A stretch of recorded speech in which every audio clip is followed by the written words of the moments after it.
viciante. Bom, mas não é disso que eu vim falar, esquece isso.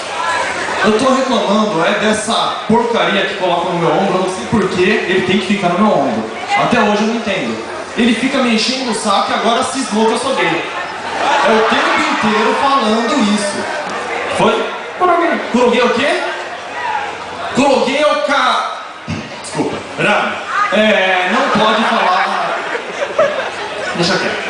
Então, ele tá com essa mania só porque foi uma vez só, e escapou de eu falar que o pai é bonito. Não é que ele é bonito, entendeu? Ele é bem apanhado, sabe?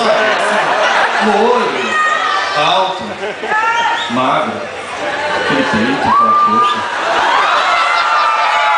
Não, mas não que eu seja gay, entendeu? Simplesmente eu sou detalhista. Sou uma pessoa que repara nas coisas. Kurogane, viado. Kurogane o quê? Eu não sei que mania que esse bicho... Aliás, alguém já conseguiu definir o que é isso?